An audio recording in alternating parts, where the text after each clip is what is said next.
Ela quer fazer algo para o microfone ficar preso bem.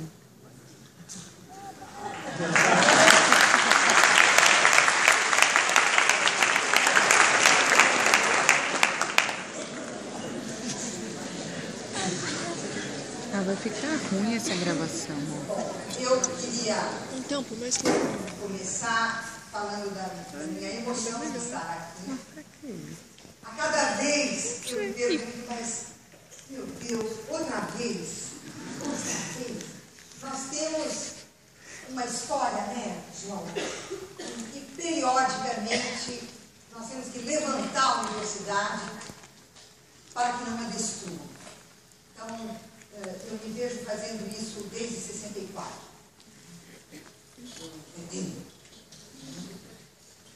Mas a cada vez, o fato de nós nos levantarmos teve como resultado que essa universidade nunca fosse destruída.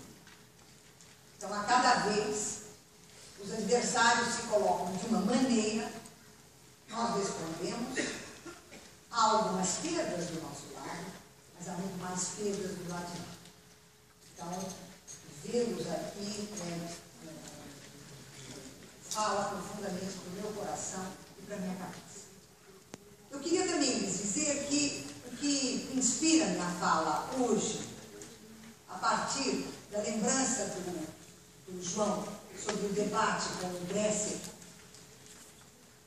no momento em que Goldenberg inventou a produtividade, o que me inspira é, de um lado, uma fala de Antônio Cândido, numa situação como essa, em que ele disse: na minha idade, a minha tarefa é ser a memória da universidade. Trazer essa memória sempre. E como o João me disse que haveria muitos jovens estudantes e muitos jovens professores, eu achei que essa memória seria importante, porque ela contextualiza histórica, politicamente, o movimento atual. A minha segunda razão é uma carta que o reitor enviou aos docentes em julho. Eu sei que se tem debatido a falsidade dos números apresentados por ele, a manipulação dos números. A carta do reitor me interessa não é por causa disso. Eu estou me lixando pelos números que ele apresenta. A carta dele me interessa pelo vocabulário que ele usa, e pelos dados que ele escolheu, e pelo fato de que ele começa a carta se referindo a nós como o custeiro. Nós somos o custeiro. Nós não somos o esteiro da universidade. Nós somos o custeiro. A partir daí já está tudo dito. Já está tudo dito. E o fato de que ele não comece, por exemplo, para explicar o rombo orçamentário, ele não começa pelas obras que foram feitas sem necessidade, pelo esparramamento da USP pela cidade, tudo aquilo que nós sabemos que foi feito, isso não. Não, ele começa por nós. Somos nós o déficit. Então, é por causa da maneira como essa carta está escrita que eu quero situá-la. O reitor não está usando essa linguagem porque ele caiu de paraquedas no mundo e equivocadamente fala dessa maneira. Ele tem por trás dele uma concepção de universidade. Atrás dessa concepção de universidade, ele tem uma concepção política, uma concepção de sociedade, uma concepção do saber. E, portanto, uma concepção do que seja a república e do que seja a democracia.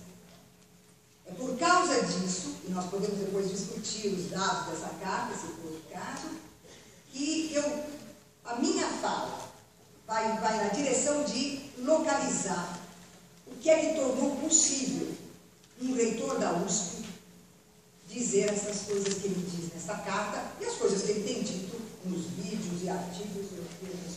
Então, a minha ideia é de que, como uma aula, que essa aula faça um percurso que torne compreensível o lugar de onde o reitor fala. Há muitos tem parecido que desde algumas décadas duas tendências se combatem no interior da Universidade Pública Paulista. Em termos sociológicos, a luta se daria entre uma corrente tecnocrática e outra humanista. Em termos políticos, o embate se traduziria na oposição entre eficácia, ou competência, e utopia, ou democratismo. Em termos econômicos, a luta se daria entre o progresso da racionalidade mercantil e o atraso corporativista. E em termos acadêmicos, o confronto se manifestaria como oposição entre prática concreta e especulação abstrata. Essa figuração dos conflitos, tida hoje como uma espécie de lugar comum da vida universitária paulistana, não é casual, mas ela exprime a adesão ou a oposição àquilo que a teoria crítica da Escola de Frankfurt designou com a expressão sociedade administrada. O movimento do capital tem a peculiaridade de transformar toda e qualquer realidade em objeto do capital e para o capital, convertendo tudo em mercadoria destinada ao mercado. E por isso mesmo produzindo um sistema universal de equivalências, próprio de uma formação social baseada na troca de equivalentes, ou na troca de mercadorias pela mediação de uma mercadoria, o dinheiro, como equivalente universal. A prática contemporânea da administração parte de dois pressupostos. O primeiro é o de que toda dimensão da realidade social é equivalente a qualquer outra, e por esse motivo é administrável de fato e de direito. E, em segundo lugar, os princípios administrativos são os mesmos em toda parte, porque todas as manifestações sociais, sendo equivalentes, são regidas pelas mesmas regras. Ou seja, eu administro a USP, a Volkswagen, a Walmart e a Barulho Doce, tudo da mesma maneira, porque tudo se equivale. Os princípios da administração são neutros. Em outras palavras, a administração é percebida e praticada segundo um conjunto de normas gerais desprovidas de conteúdo particular, e que, pelo seu formalismo, são aplicáveis a todas as manifestações sociais. Uma sociedade de mercado produz e troca equivalentes, e suas instituições são, por isso mesmo, equivalentes também. É isso que se costuma batizar de tecnocracia. Isto é, aquela prática que julga ser possível dirigir a universidade segundo as mesmas normas e os mesmos critérios com que se administra uma montadora de automóveis ou uma rede de supermercados. A prática administrativa se reforça e se amplia à medida que o modo de produção capitalista, por exigências da acumulação e da reprodução do capital, fragmenta todas as esferas e dimensões da vida social, desarticulando-as e voltando a articulá-las por meio da administração. Essa rearticulação transforma uma instituição social numa organização, isto é, numa entidade isolada, cujo sucesso e cuja eficácia se medem em termos de gestão de recursos e estratégias de desempenho, e cuja articulação com as demais organizações se dá por meio da competição. Uma organização difere de uma instituição por definir-se por uma outra prática social, qual seja a da sua instrumentalidade. A organização está referida a um conjunto de meios administrativos particulares para a obtenção de um objetivo particular. Ela não está referida a ações articuladas às ideias de reconhecimento externo e interno, legitimidade interna e externa, mas ela se define por operações que são estratégias balizadas pelas ideias de eficácia e de sucesso no emprego de determinados meios para alcançar o objetivo particular que é definido. Por ser uma administração, a organização é regida pelas ideias de gestão, planejamento, previsão, controle e êxito. E eu não estou usando essas palavras por acaso, estão todas na Carta do Retiro. Todas. Não lhe compete discutir ou questionar a sua própria existência, sua função, seu lugar no interior da luta de classes. Por isso, pois isto, que para a instituição social universitária é crucial, é para a organização um dado de fato. Ou seja, a universidade se pergunta sobre as razões e as finalidades da sua existência. A organização toma a sua existência e a sua finalidade como um dado. Ela sabe, ou julga saber, por quê, para quê e onde existe. A instituição social aspira à universalidade. A organização sabe que sua eficácia e o seu sucesso dependem da sua particularidade. Isso significa que a instituição tem a sociedade como seu princípio e a sua referência normativa e valorativa, enquanto a organização tem apenas a si mesma como referência num processo de competição com outras que fixaram os mesmos objetivos particulares que ela. Em outras palavras, a instituição se percebe inserida na divisão social e política e busca definir uma universalidade, seja imaginária, seja desejada. Uma universalidade que lhe permita responder às contradições impostas pela divisão social e pela divisão política. Ao contrário, a organização pretende gerir o seu espaço e o seu tempo particulares, aceitando como um dado bruto a sua inserção num dos polos da divisão social. Eu faço minutos. E o seu alvo não é responder às contradições, e sim vencer a competição com os seus supostos iguais. É isso que, na minha cabeça, acaba comigo quando eu vejo as pessoas desesperadas porque perderam 7 ou ganharam 7 do placares. É isso. É isso. Não significa nada ser um 7, ser um 6 ou ser um 3. E eu quero ser 7 porque Porto Alegre é 7. Eu não posso ser 6, imagina Belo Horizonte é 7. Ou seja, a gente incorporou, interiorizou a competição entre organizações pela eficácia e pela competência. Como foi possível passar da ideia da universidade como instituição social à sua definição como organização prestadora de serviços? A forma atual do capitalismo se caracteriza pela fragmentação de todas as esferas da vida social, partindo da fragmentação da produção, da dispersão espacial e temporal do trabalho, da destruição dos referenciais que balizavam a identidade de classe e as formas da luta de classes.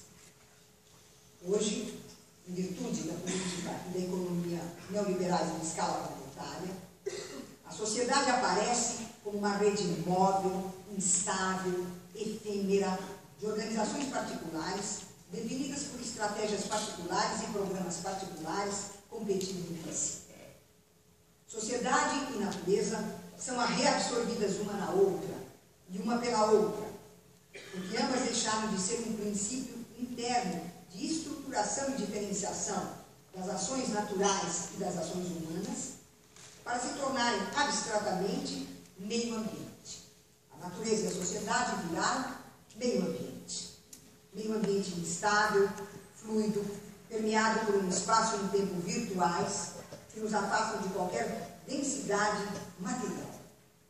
Um meio ambiente perigoso, ameaçador e ameaçado, que deve ser gerido, programado, planejado e controlado por por estratégias de intervenção tecnológica e jogos de poder.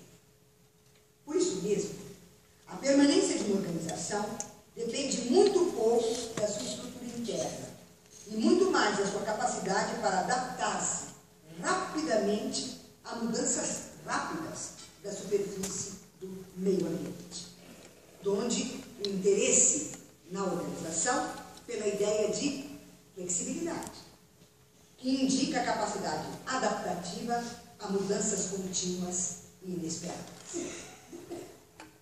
A passagem da universidade, da condição de instituição para a de organização, insere-se nessa mudança geral da sociedade sob os efeitos da nova forma do capital. No Brasil, ela ocorreu em 3 fases sucessivas, também acompanhando as sucessivas mudanças do capital. Muito obrigada. Ai, tira o microfone,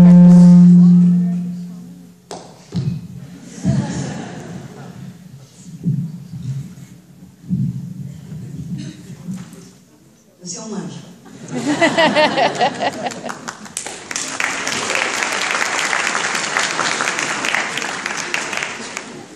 Em outras palavras, a instituição se percebe inserida na divisão social e política. A passagem da universidade se deu em 3 etapas sucessivas que acompanharam as sucessivas mudanças do capital. Na primeira etapa, ela se tornou universidade funcional. Na segunda, a universidade de resultados. Na terceira, que é a nossa, a universidade operacional.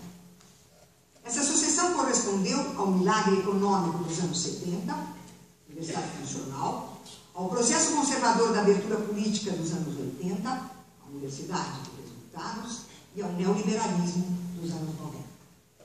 Em outras palavras, correspondeu às reformas do ensino realizadas no estado de São Paulo, destinadas a adequar a universidade ao mercado. A universidade funcional dos anos 70 foi o prêmio de consolação que a ditadura ofereceu à sua base de sustentação político-ideológica, isto é, a classe média, eu sinto muito da classe média, despojada de poder. À classe média foram prometidos prestígio e ascensão social por meio do diploma universitário, graças ao apoio ideológico que ela dava à ditadura, donde a massificação operada e a abertura indiscriminada de cursos superiores, o vínculo entre universidades federais e oligarquias regionais e a subordinação do MEC ao Ministério do Planejamento. Essa universidade foi aquela voltada para a formação rápida de profissionais requisitados como mão de obra altamente qualificada para o mercado de trabalho. Adaptando-se às exigências do mercado, a universidade alterou seus currículos, seus programas e suas atividades. Para os jovens estudantes, foi a hora que inventaram os créditos, optativas, obrigatórias, cursos semestrais. Foi a ditadura que fez isso. A estrutura que nós temos, a estrutura que a ditadura colocou, na qual ninguém mexe. Já briguei o que pude, perdi a voz e acabei desistindo. Ficou. E que é o modelo norte-americano. Então, adaptando-se às exigências do mercado, a universidade alterou seus currículos, programas e atividades para garantir a inserção profissional dos estudantes de classe média no mercado de trabalho.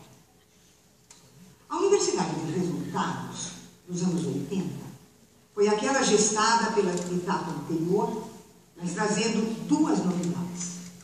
Em primeiro lugar, a expansão para o ensino superior da presença crescente das escolas privadas, encarregadas de continuar alimentando o sonho social da classe média de ascender. Em segundo lugar, segunda novidade, a introdução da ideia de parceria entre a universidade pública e empresas privadas. Esse segundo aspecto foi decisivo, na medida que as empresas não só deveriam assegurar um emprego futuro aos profissionais universitários e estágios remunerados aos estudantes, como ainda financiar pesquisas diretamente ligadas a seus interesses.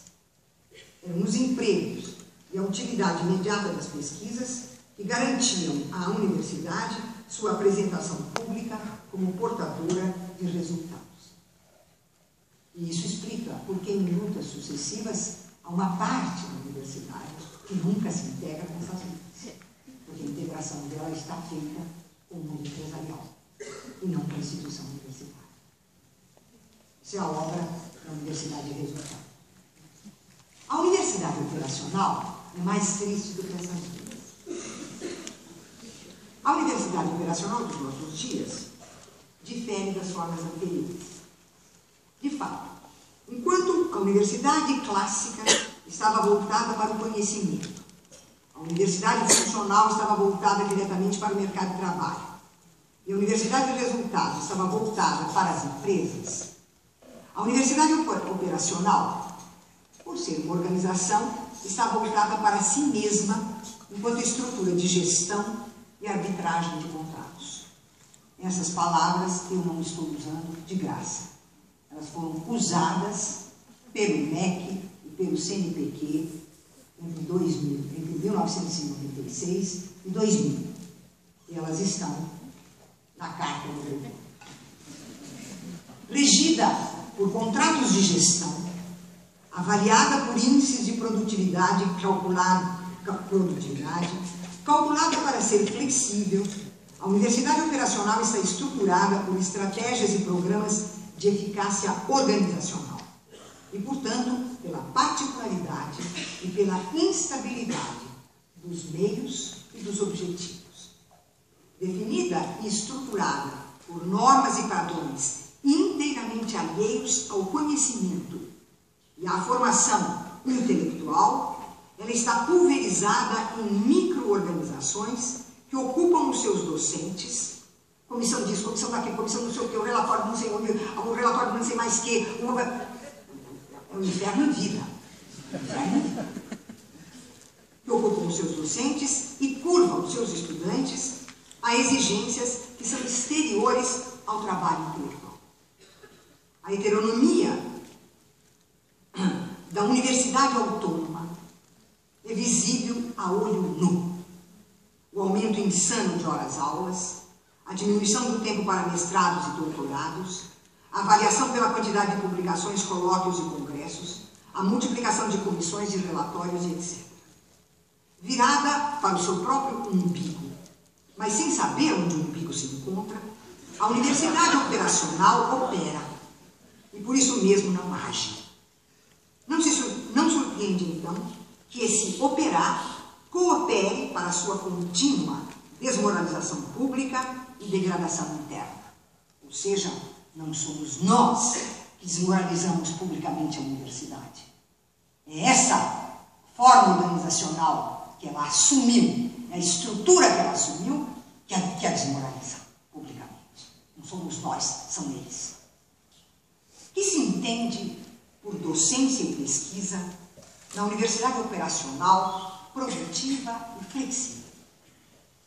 A docência é entendida como transmissão rápida de conhecimentos, consignados em manuais de fácil leitura para os estudantes, de preferência ricos em ilustrações, de preferência digitais.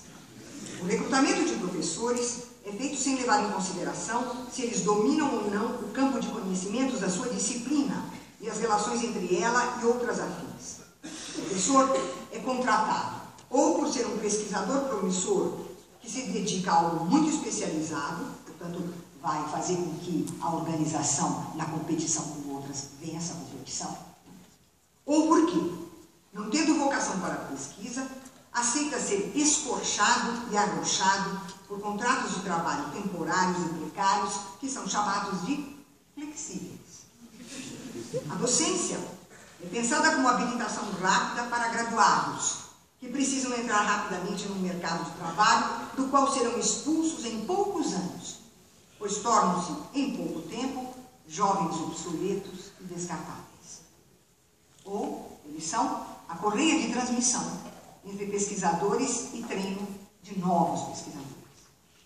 Transmissão e adestramento. É isso a docência.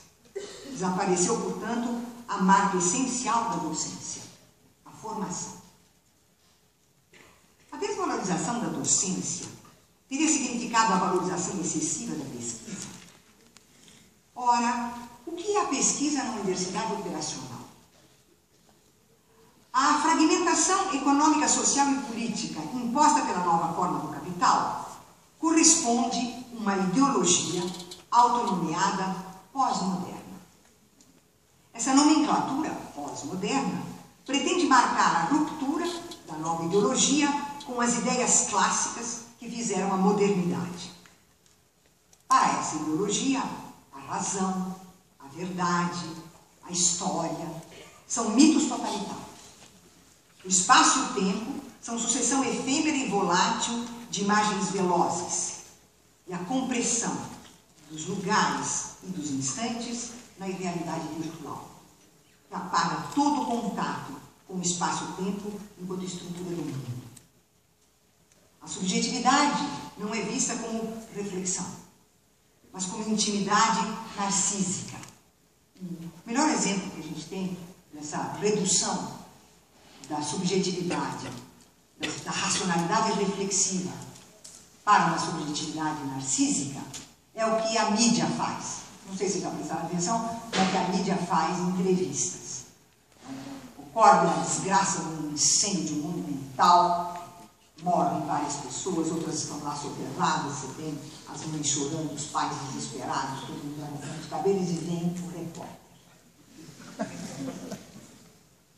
O repórter não pergunta para nenhum dos participantes do acontecimento o que foi que aconteceu.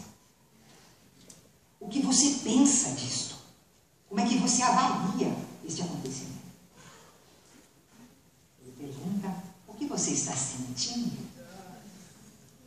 Cara, para lavar em lágrimas, eu estava puxando os cabelos, o que você está sentindo. E por que é feita essa pergunta sobre o sentimento? Por que a pessoa vai expor em público o seu íntimo, o seu sentimento? Porque quem pensa e sabe é o repórter. Ele vai explicar para os ouvintes e os espectadores o que foi que aconteceu, por que aconteceu, como que aconteceu. Ele é o portador do saber. Os outros são essa subjetividade puramente sentimental produzida pela própria mídia.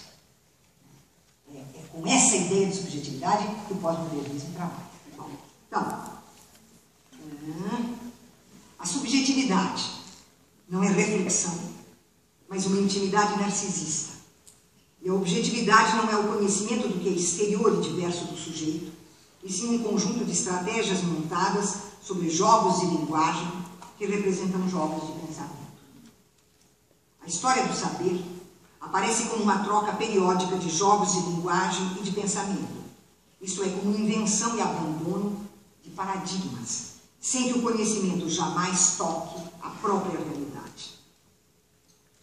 Perante a ideologia pós-moderna, o que pode ser a pesquisa numa universidade operacional, produtiva, flexível?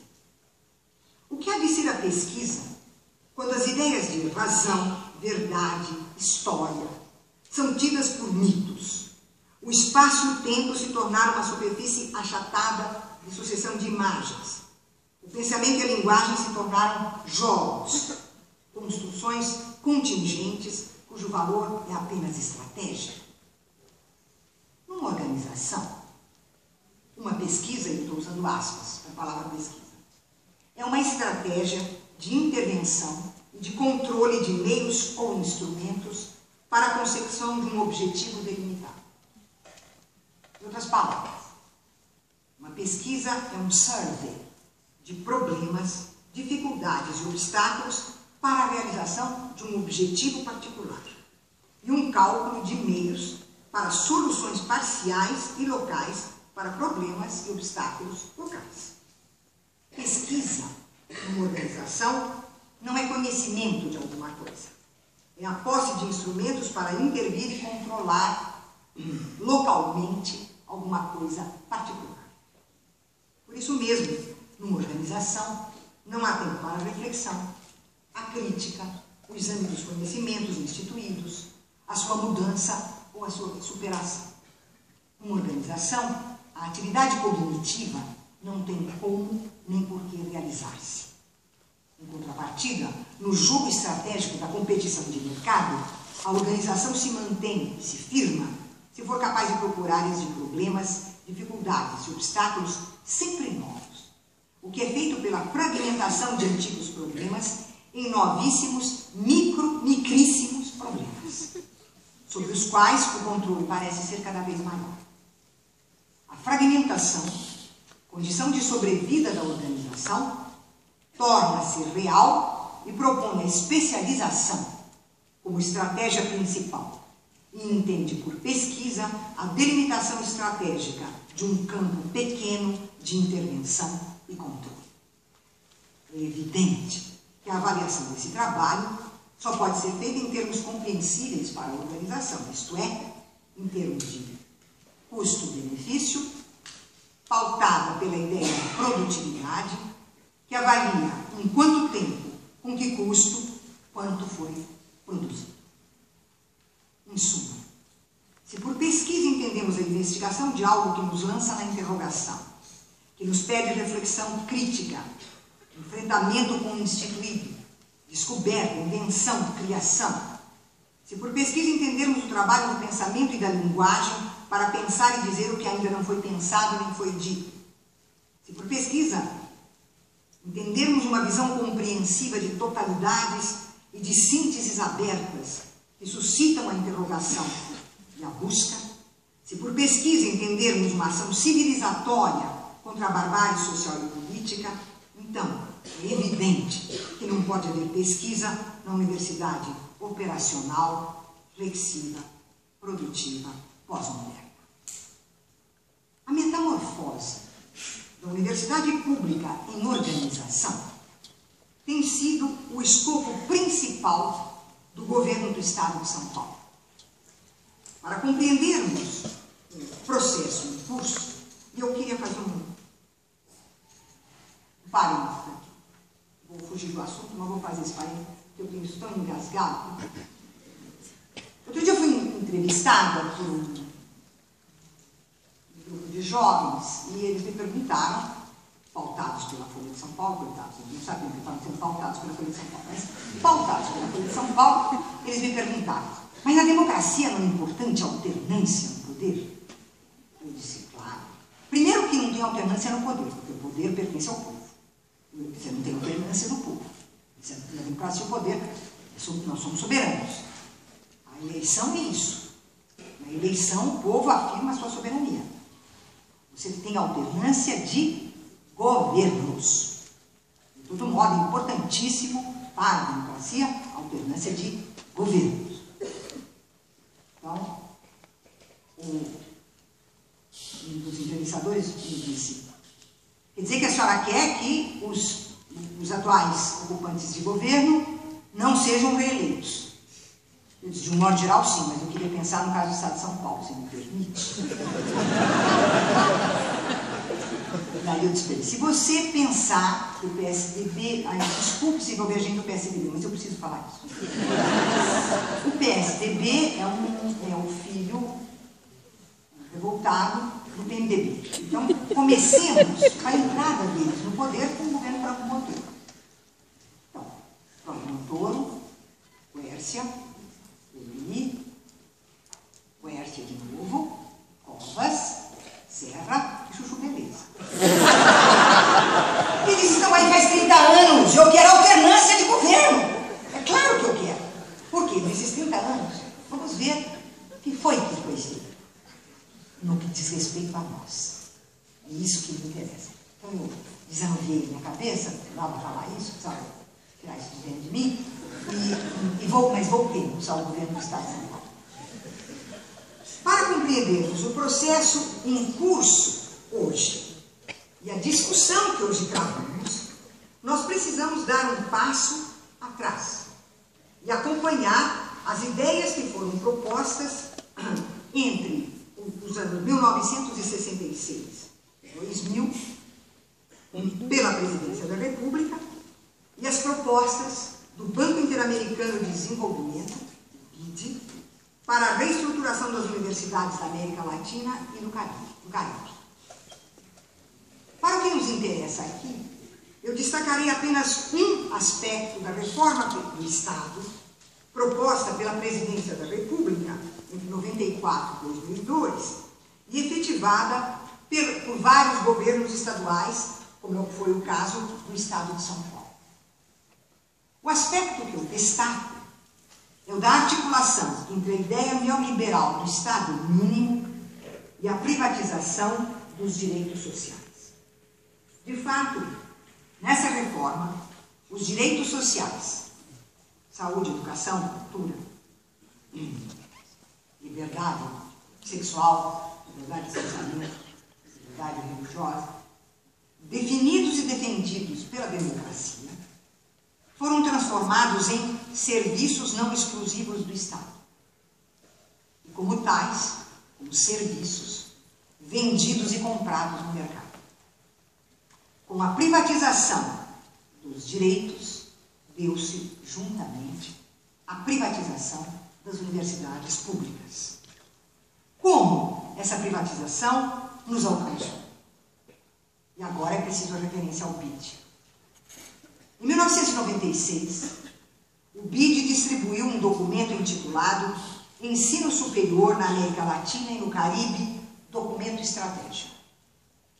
É significativo que o subtítulo do documento traga a palavra estratégia, pois isso já nos orienta para lê-lo, uma vez que se coloca numa perspectiva técnico-operacional e nos avisa que tratará a questão do ensino superior do ponto de vista da eficácia administrativa.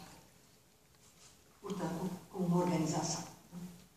Em seu preâmbulo, o documento se autojustifica, declarando que busca avaliar a situação do ensino superior na América Latina e no Caribe para identificar as principais funções atribuídas a esse ensino, avaliar suas deficiências e problemas, propor reformas e soluções que sirvam de base para uma estratégia de financiamento, levando em conta a larga experiência do banco quanto ao ensino superior. Para comprovar a sua larga experiência, o BID avoca para si as experiências de reforma de ensino na América Latina, feitas entre 1962 e 1964, isto é, todas as reformas que foram feitas no período das ditaduras da América Latina. Assinalando, porém, que houve agora uma mudança na sua política. Em 1984, o banco tiver uma atitude, até 1984, o banco tiver uma atitude assistencial. Dera prioridade às universidades privadas e, pouco a pouco, passar a financiar as agências governamentais de fomento à pesquisa, estimular o aumento de vagas nas universidades públicas e exigir a avaliação da qualidade acadêmica. A partir dos anos 1990, porém, o BID se recusa a ter essa atitude assistencialista.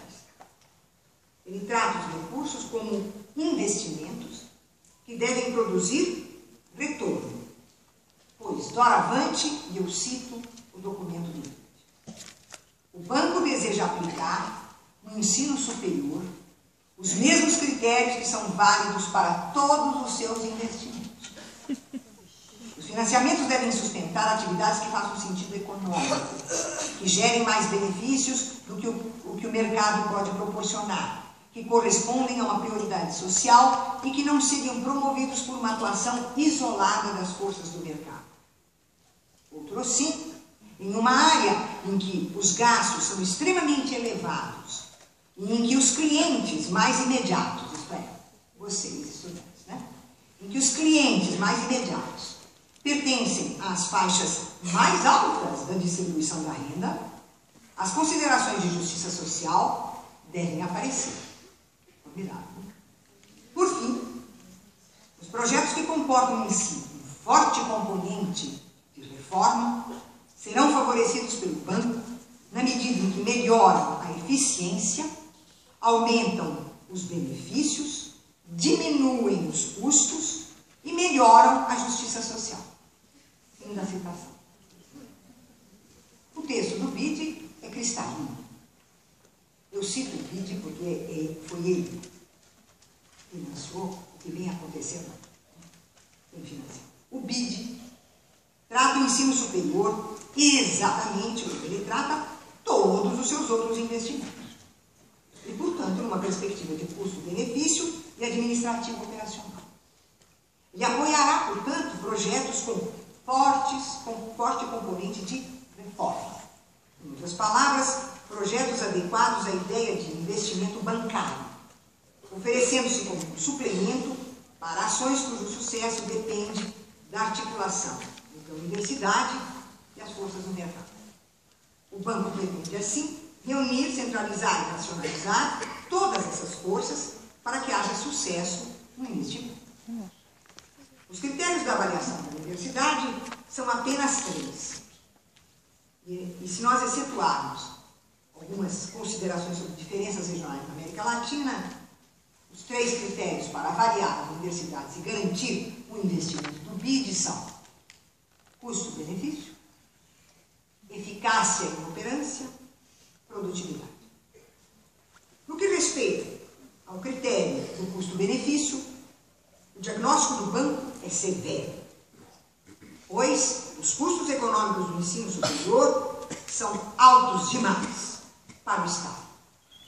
E o benefício é muito pequeno, porque os currículos são obsoletos. Os cursos não preparam o pessoal para o mercado de trabalho ou para funções públicas. Eles recebem a maior parte das verbas públicas e causam preocupação. Qual é a preocupação?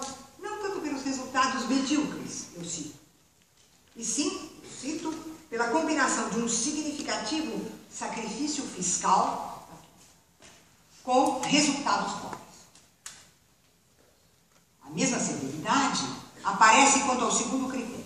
As universidades e as escolas de ensino superior são inoperantes, e sua inoperância se mostra na baixa qualidade do ensino e da pesquisa, na frouxidão dos processos seletivos de acesso dos estudantes e dos docentes.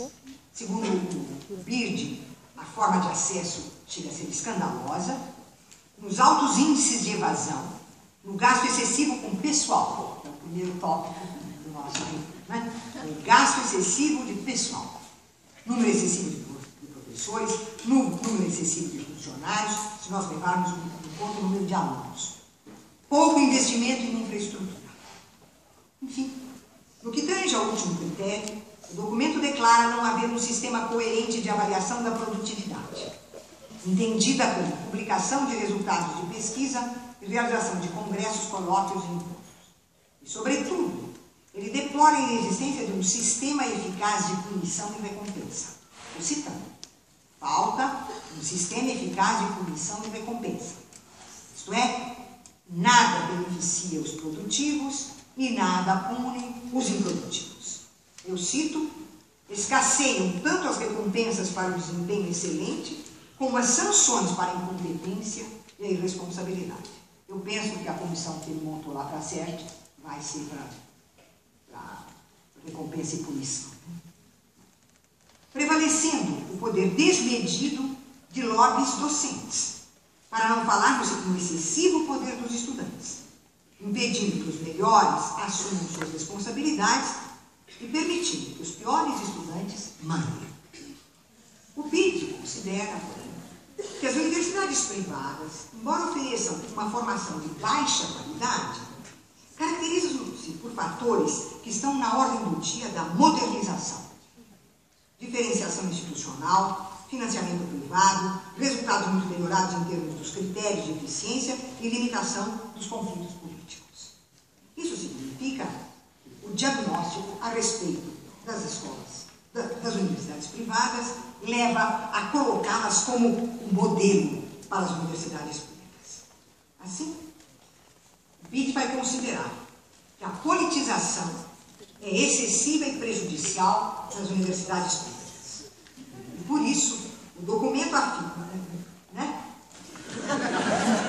Por isso, o documento afirma que as universidades privadas, além de serem prestadoras de serviços a governos democráticos, eu cito, são ágeis em termos evolutivos, adaptam-se a ambientes mutantes fazem muito do que as universidades públicas, paquidérmicas e excessivamente politizadas, nunca fizeram ou nunca conseguem fazer bem feito.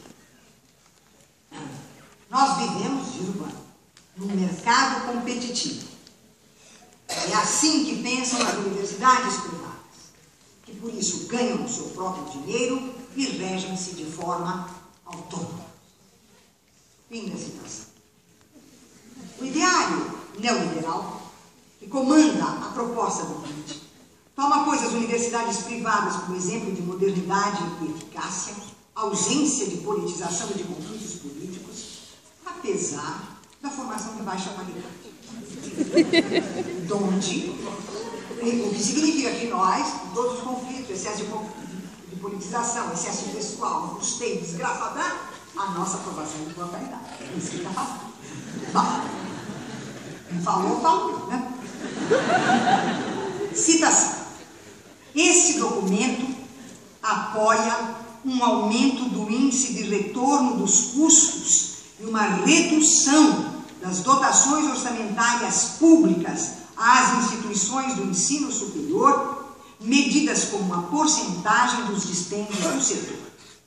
Deseja-se que, no futuro, os orçamentos estatais cedam lugar a um mix mais equilibrado de recursos públicos e privados. Essa é a condição do BID para ele investir e financiar a USP. Então, a USP fez isso e faz isso. O diagnóstico produz, assim, a receita. O BID investirá no ensino superior público se esses problemas apontados por ele forem resolvidos e, portanto, se houver uma forte tendência a uma reforma no sentido de diminuir os seus custeios. O modelo administrativo proposto pelo plano é tomado a partir de padrões gerenciais das universidades privadas e de institutos de pesquisa privados, porque, eu cito, suas organizações hierárquicas facilitam um gerenciamento sadio, obtêm a maior parte dos seus recursos das anuidades ou de financiamentos competitivos e mantêm vínculos estreitos com os seus mercados. Fim da citação. Penso que a expressão perfeita dos desígnios do governo do Estado de São Paulo e do BID se encontra na carta enviada pelo reitor da USP aos docentes em 21 de julho de 2014.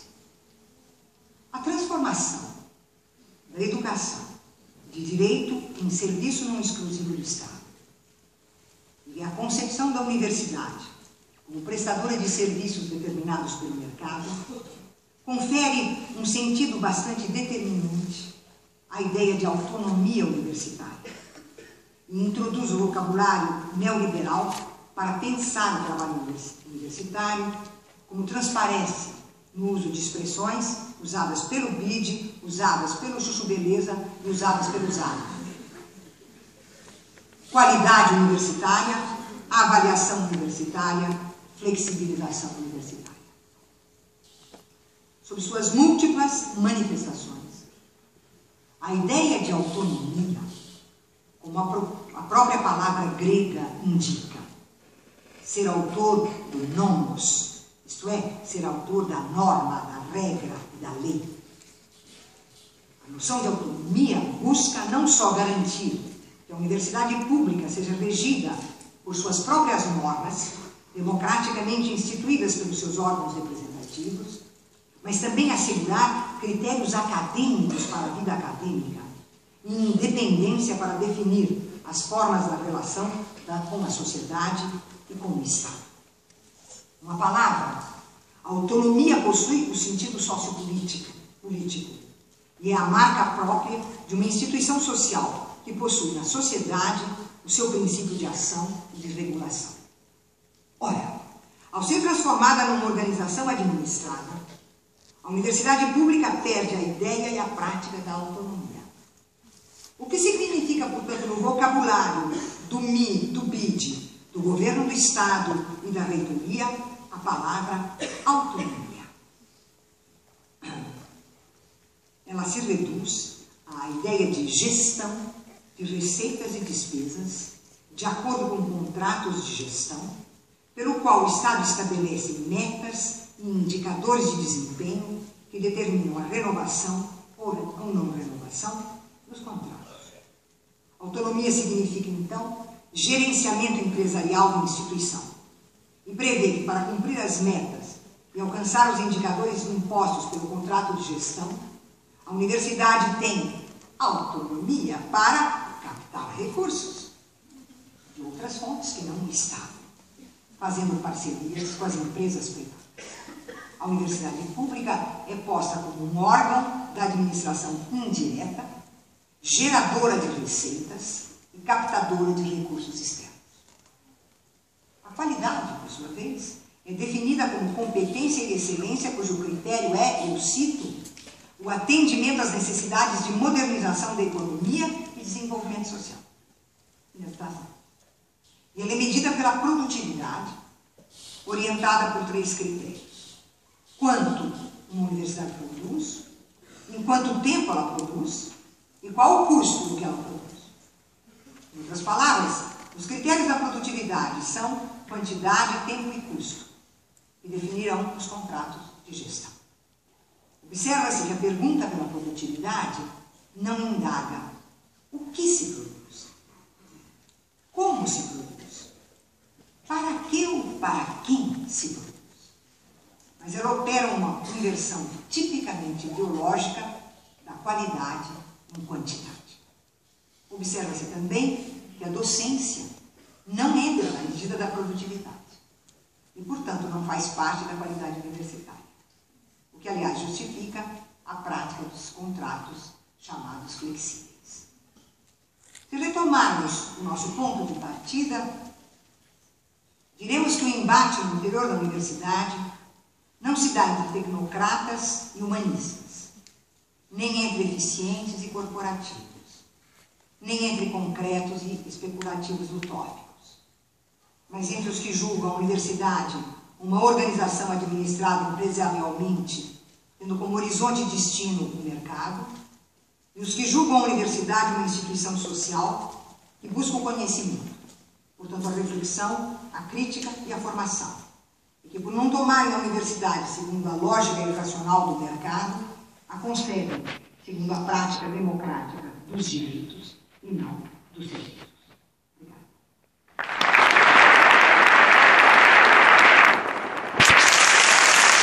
Depois foi professor na Itália desde 96 até 2008 e sou professor aqui desde 2009 até agora e passei por várias reformas, assim chamadas reformas entre aspas, reestruturações.